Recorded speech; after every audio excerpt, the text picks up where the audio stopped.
Collection is called a downset or downward closed if for every A in F and B a subset of A, we also have that B is in F.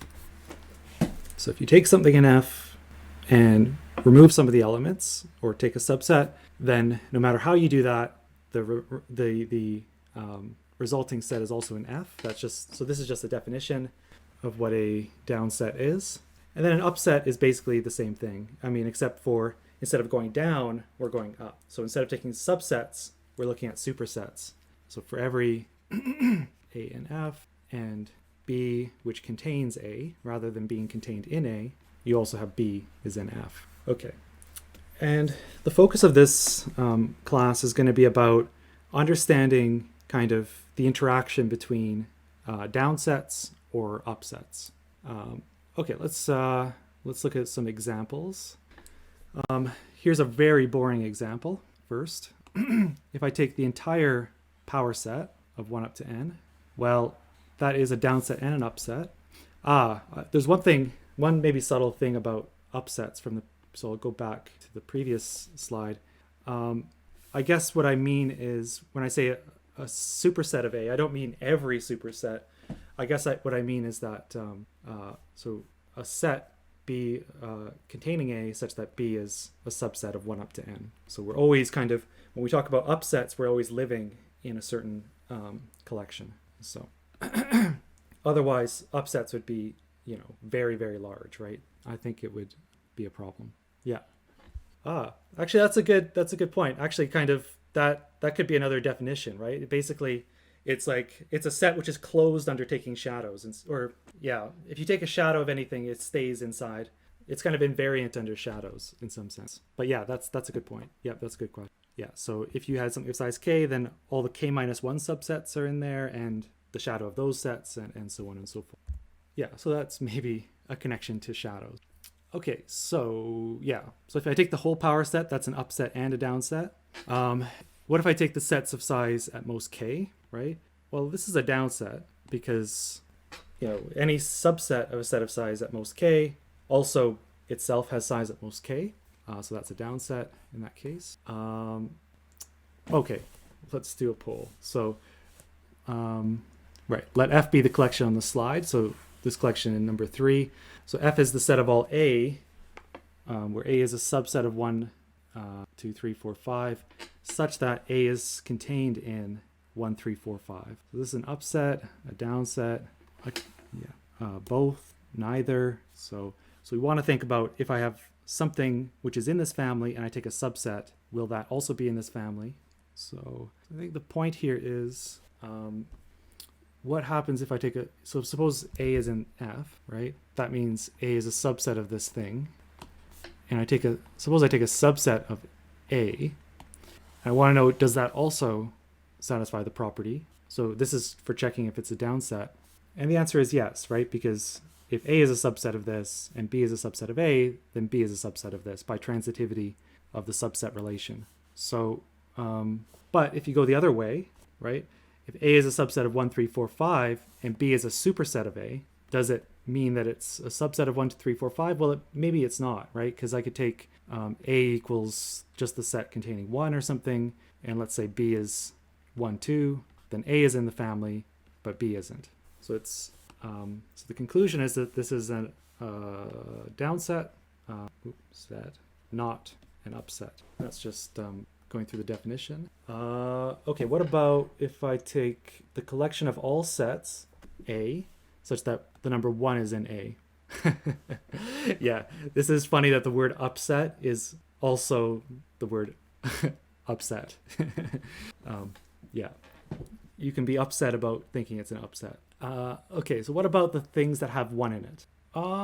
So we have an answer of neither. We have an answer of upset. Yeah, so the answer turns out to be upset. Why? Because if I have something with with the number 1, I take a collection that contains, so A has 1, so like 1 is in A. And if B contains A, then 1 is also in B. So this and this implies that 1 is in B, which implies that B is in F.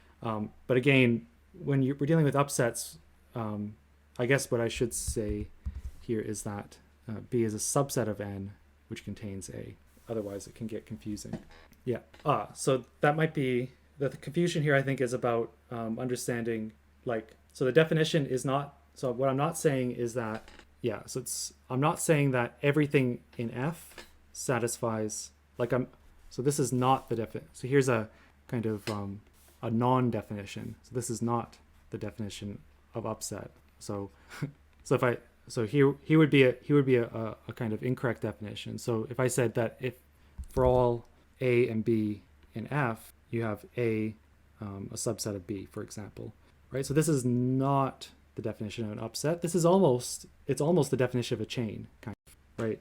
But an upset is the other way around. It says for every set in the collection and every set B which contains that set, then B must be in the collection. But that doesn't mean everything in everything in the collection contains the set. It means everything that contains the set is in the collection. It's kind of backward. The definition's in the back of my video, but maybe I gave a sort of different definition of upset there. Okay, this is good. Thanks for this link. So I don't think I should move on without looking at that now, but probably that link is a very useful thing. Okay, any other questions? Yeah, thank you for the visualization.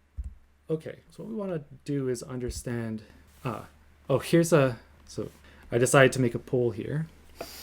So let's make a poll. You're not really supposed to know the answer to this, but let's guess. So suppose I have a couple of upsets, or a couple of downsets, sorry. A and B are both downsets. Each of them individually takes up 50% of the power set. And now I want to look at their intersection.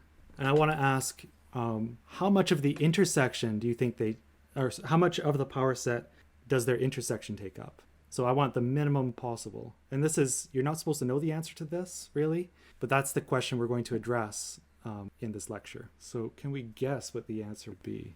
It's a little bit difficult, right? But I've got two different downsets. Each of them takes up 50%. So their intersection, so we have to be clear that this is an intersection, not a union, right? So let's not get confused about that, right? If it was a union, you might be thinking it can be bigger, but since it's an intersection, it has to be smaller, right? It has to be smaller than 50%. That's or at most 50%. But what is it? And by slim margin, it looks like people who did make a guess got it right. It turns out the answer is 25%. Okay, so that's what we're going to prove. We're going to prove a much more general version of this. But this is just to try to help you gain some intuition. So 100% would be if you wanted to make the union very large, but we're trying to make the intersection very small. And it turns out the answer is 25%. Okay, so let's give an actual, state an actual result, prove it. Maybe I'll come back to this example later. But, okay, so the result that we're going to prove is something called often it's called the Harris lemma, or Harris Kleitman theorem, or Harris Kleitman inequality. It has a lot of names. Usually people use the name Harris because he proved it first, but then Kleitman proved it without knowing about Harris's result. And what it says is that if I take A and B, which are both downsets, then the intersection of A and B, the size of it, and we're going to measure it in terms of the percentage of the power set. So if I take the size of A intersect B divided by 2 to the n, that's kind of the percentage of the power set that they contain, or the intersection contains. And we want to show that that's at least the size of A over 2 to the n times the size of B over 2 to the n. So in other words, what this is saying is if A takes up a proportion P of the downset, of the power set, and B takes up a proportion Q, then the intersection takes up a proportion of P times Q. 1 second. Okay. So in particular, if A took up half of the power set and B took up half, then the intersection takes up at least, this is not exactly P times Q, but at least a proportion P times Q. Okay, is this clear what this is saying? And if I change the word upsets to downsets, then this works exactly the same way. Okay, so if for example, if this number was 50%, it's a half, and this is a half, then what you get here is a quarter. Or sorry, the lower bound on the left-hand side is 1/4, half times a half. Thanks. Yeah, so like, I mean, okay, there's also a bit of philosophy here, right? That, think of a downset, right? A downset is sort of biased towards small sets in some sense, right? If you think about, if you have a set, then all of its subsets are in there. And that sort of forces a sort of bias towards small sets. So in some sense, what this is saying is, we know that A and B are both biased towards small sets. And this is sort of saying, actually, because of that, A and B are biased towards one another in the sense that they share a lot of common elements. Okay, so let's give a proof. So the proof is going to go by induction on n. So n equals 1. That's not too bad. Perhaps I'll just kind of say that it's easy because, I mean, if n equals 1, the whole power set, 2 to the 1, is just the empty set and the set containing 1. And there's not very many downsets here, right? The only downsets are either you take the whole thing or you take just the empty set in a set, or you take just the empty set itself. And if you kind of went through the cases here of whether A and B is each of these three things, it's, it works out pretty easily. So let's just say we've done the n equals 1 case because it is just kind of an easy case analysis. And now let's suppose that n is at least 2. Okay, so what I'm going to do is break up my family A and break up the family B. Or when I say family, I mean collection. So I'm not quite going to break them up. I'm going to kind of, we'll see. So I define A plus to be the set of A minus n, the set of all A such that A union n is in curly A. And I define A minus to be the set of all A, which is contained in 1 up to n minus 1, and is in A. So in other words, this is like, we take all the A and A you take the sets that contain n and you remove it. So like, here's an alternative way of writing this. It's A minus n, such that n is in A and A is in curly A. So this is exactly the same set. Sorry that the letter A is being used in two different ways, but then this is just the set of all A and A such that n isn't in A, right? I think no, sorry. I think this first way of writing the set is not quite what I wanted. I think this is wrong. So let's keep the second one. So sorry, I don't mean to, this is not how I meant to define it. So I want to define it as A minus n. So I want to use this definition, I believe. I hope this doesn't go wrong later, but we'll see. Yeah, exactly. That's exactly, yeah. Oh, that's probably what I meant to do here. I left all this space. Okay, thank you. Yes, I write these things and then I don't know what I meant to do. But yes, so that's right. If I did write this, then it's the same. Thank you. And then you can define B plus and B minus in the same way. It's just change all the curly A's to curly B's, and that gives you the definition of these things. Okay, the point of this is that we want to imply induction, right? And what I want to kind of understand now is, can we imply induction on these things? Okay, and it's kind of good because we sort of, it looks like we can because they're contained in, the numbers 1 up to n minus 1, right? Yeah, almost, except that here, like, so if we look at this blue way of writing the definition, which is, so it's equivalent, but I'm actually, so all the things that have n in them, I'm kind of only taking A minus n. I'm not taking the set A. So none of those are going to show up, but kind of a representative of them that doesn't have the number n will show up. But yeah, okay, cool, totally, yeah. So this is going to be true, yeah, and we're going to use that too. So that's good. Okay, so claim that both of these things are downsets in the power set of 1 up to n minus 1. And this is not hard to see. Basically, you just use the fact that A is a downset, right? So if I take something that's in let's say minus, well, everything in A minus is actually in A. Like, so the fact that it's in A minus means it's in A, and that n is not in A. And if I take a subset B of A, then B is going to have both of these properties too. So B is in A, and n is not in B because B is a subset of A, so therefore B is in A minus, right? And A plus is pretty similar. So basically if A is an A plus, then well, yeah, you have to think more, because now it's A union N is an A. You take a subset. Anyway, it is kind of the same. So these things are downsets. So that's just a kind of simple playing with the definition. Here's the kind of more important claim for us. Well, both are important because we wouldn't be able to prove this without them. But here's the kind of interesting thing, that A plus is contained in A minus. Why? So if A is an A plus, then what we know is that A union N is in A, and we know that A is a subset of 1 up to N minus 1. So that's by definition of A minus. We get these two things. Oh, sorry, A plus, which implies that A is an A, because if A union N is an A, and A is obviously a subset of A union N, then A must be an A. So this is because A is a downset.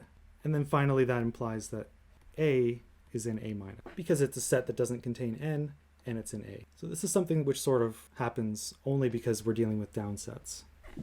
Okay, so let's prove this now.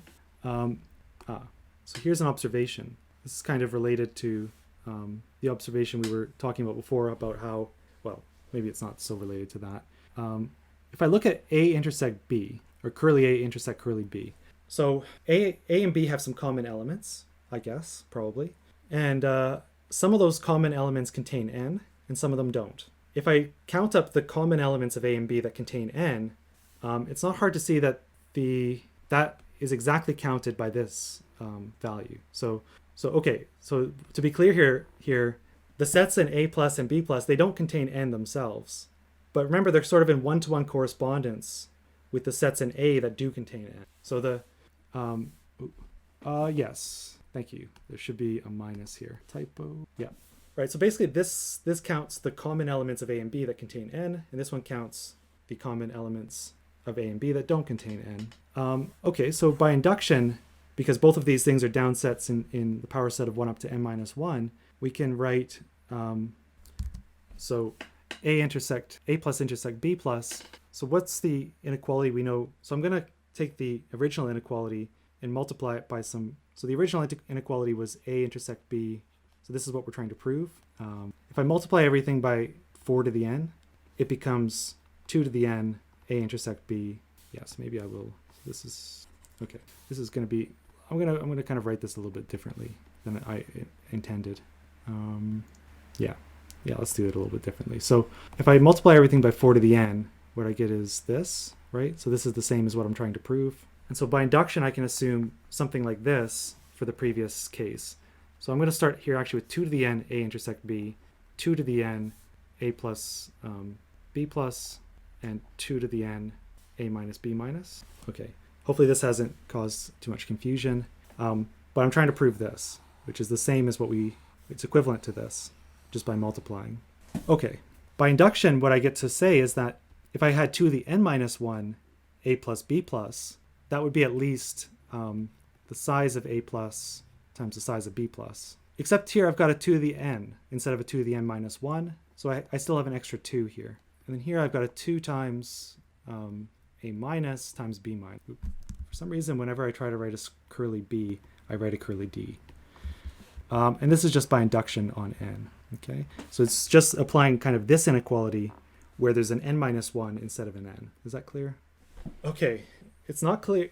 From this, it looks completely unclear what to do next, right? But there's a kind of clever algebra that you can do. So so if I write A plus A minus bracket B plus minus B minus. So all I'm doing is some sort of wacky algebra, and we'll see that this is actually equal in a second. And then I do not D, B plus B minus times, so I'll write it below, but A plus minus A minus. If you were to multiply this all out, so this is a handy thing on the right side.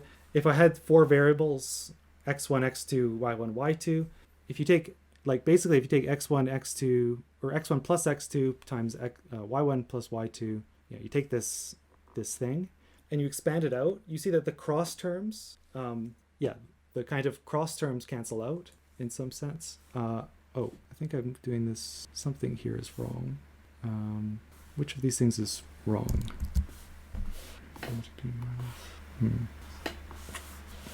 I see. Okay, thank you. Yeah, trying to do algebra on the fly is not but I'm glad I put this little cheat thing here, so I was able to fix this. Yeah, so thank you for that. Okay, so hopefully this is correct now. Or yeah, okay. Thank you. This is what I wanted. Okay, what are these quantities? Well, by the observation from earlier that we had in the comment earlier, this is definitely what I want. So this is just the size of A, and this one's just the size of B. Now, what about these things? This looks annoying, right? But actually, remember, we already proved that A plus thing is a subset of A minus, and that by a similar proof, B plus is a subset of B minus. So actually, this is this looks like it's going the wrong. So maybe I do need negative times negative is a positive. Yeah. Thank you for that. Right, this is less than 0. That is less than 0. You multiply them, and as I've just been told, that is something positive. And so what you end up with here is what we wanted, which was A times. Okay, sorry, that was a bit. Hopefully that slowed the lecture down to just make the understanding a bit better. But hopefully that wasn't too confusing. But yeah, this is a negative thing times a negative thing. It's positive, or non-negative anyway. So this is not necessarily less than 0, but it's at most 0. At most 0. Okay. It would look like it, but actually it's tight. It turns out. So let me see what's coming. So let me go back a few slides to what I was going to do earlier. Yeah, so it's tight, and so I can give you some tight examples, which kind of shows that, it feels like you're throwing something away, but actually you must not be, because there are these tight examples. So let's look at, for example, the collection of all subsets of 1 up to n, where 1 is not in the set. And then I take the set of all things where 2 is not in the set. So how big is curly A? So I'll put this to the audience. How big is curly A? It's all the things that don't contain 1. Is it clear what I'm asking? So A is the collection of all subsets of 1 up to n without the number 1. Yeah, exactly, because it's in one-to-one correspondence with all the subsets. It's subsets of a set of size n minus 1. We again get to the n minus 1 for B. And then A intersect B is all the things that don't contain 1 and also don't contain 2. That has size 2 to the n minus 2. If we then take, we divide all of these things by 2 to the n, right? You get the intersection divided by 2 to the n is a quarter. A divided by 2 to the n, the size of A is a half, and so is the other one. And a quarter is indeed a half times a half. So that's a tight example. There's also other tight examples. So I can generalize what we've just done by taking, for example, take two sets S and T, where S and T are disjoint. I say that I take A to be all the collection of all sets that are disjoint from S, which is the same as writing this, and the collection of, so I'm viewing each of these as, by the way, the last thing was an upset, right? A downset. And I view these each as subsets of 2 to the n. The size of A is going to be 2 to the n minus the size of S. The size of B is going to be 2 to the n minus the size of T. And A intersect B is going to be the sets which are, contained in n minus S union T. So that's, since S and T are disjoint, this will have size 2 to the n minus S minus T. And if you again plug this into the Harris Kleitman inequality, you get that the left-hand side equals the right-hand side. So it's not completely a wasteful bound in some sense, because it is tight. Are there any questions? Okay. So for the next few minutes that we have, let me just kind of tell you a little bit about, possible applications of this inequality. And it's kind of, I think it's kind of interesting applications, which, yeah, one might not kind of necessarily think about. But so basically what I'm trying to say is I want to tell you some things that sound somewhat profound, but are just simple applications of this inequality. So we haven't talked about graphs very much yet, but we will talk about graphs soon. Probably if you've taken Math 222 or other courses at UVic on combinatorics, you probably know about graphs. But for anyone who doesn't, a graph is just a set of points called vertices. It's just a bunch of dots. So the dot is a vertex connected by lines called edges. So it's just a connect the dots kind of thing. Okay. Now imagine you take all of the graphs with vertex set 1 up to n and put them in a hat. Okay, this is supposed to be a hat. This is my terrible drawing of a hat, which is upside down and has some graphs in it. I guess n is equal to 10 here because I've got graphs on 10 vertices. So put all the graphs on 10 vertices in a hat. Oh, and the vertices are labeled 1 up to n, so whatever. So two graphs with different labeling, are different graphs. The same graph with two different labelings might be a different graph. And imagine I put my hand in the hat and I pull out a graph. So that's my random distribution on graphs. People who have seen graphs before, you might know about like Hamiltonicity. So a graph is Hamiltonian if there's a cycle, like if you can walk around the graph collecting up every vertex without repeating any vertex and come back to where you started. So let's let H be the event that this random graph is Hamiltonian, and let C be the event that this random graph has chromatic number at least 7. Okay, chromatic number is the minimum number of colors you can color a graph with, so that vertices that are joined but with an edge have different colors. To compute the probability that it's Hamiltonian is hard. Okay, computing the probability that it has chromatic number at least 7 is also hard. Okay, so these are not easy things to do, but if those things are hard, then it seems even harder to compute the intersection of these things. So what can we say about the probability that this random graph is Hamiltonian and has chromatic number at least 7? And note that, the tempting thing to do is, and this is, usually or often this is wrong, right? The tempting thing to do in probability is when you take two events, E and F, is to write, probability of E and F is the probability of E times the probability of F. But that's not true generally, right? Because E and F might not be independent. And if you think about the property of being Hamiltonian, imagine I select a graph at random. The property of being Hamiltonian and the property of having high chromatic number, those are unlikely to be independent, right? For example, if you take a complete graph, it's always going to have both of those properties. Can't have a tree. Yeah.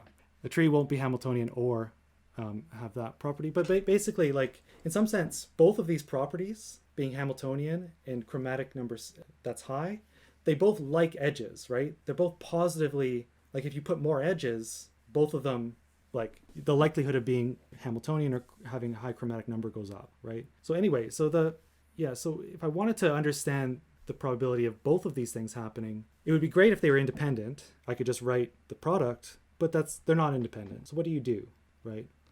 What can you say? So I'm not claiming that it's easy to compute this intersection, the probability of this intersection.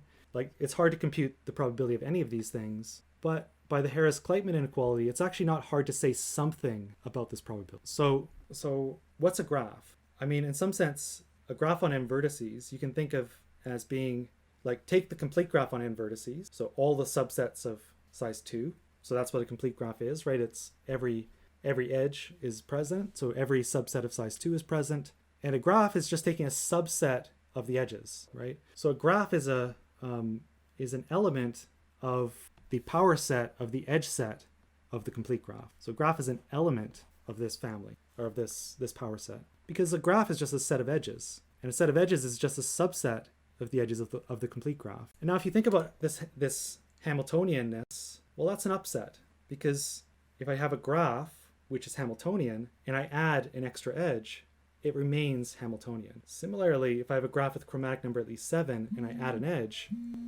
the chromatic number remains at least 7. Okay, so you can think of these things as being upsets in a appropriate power set. And so by the Harris Kleitman inequality, what we can say is that the number of graphs which are both Hamiltonian and have chromatic number at least 7, divided by divided by this 2 to the n choose 2 is at least, which is the size of our power set thing, is at least this times this. But these are just the probabilities, right? So this is equal to the probability that a random graph I pick out of a hat is Hamiltonian and has chromatic number at least 7. This is the probability that it's Hamiltonian. This is the probability it has chromatic number at least 7. So these events are not independent. So you can't write that the probability of the intersection equals this, but you can write that it's at least that big because of this inequality. Okay, none of this part of the lecture is really going to be terribly important, I think, for assignments or anything, but this is just sort of an extra, broadening of your understanding of this inequality and how it can be applied to get some pretty profound looking statements. Are there any questions about this or anything else? Okay, thanks. Okay, so I'll see you guys on Wednesday.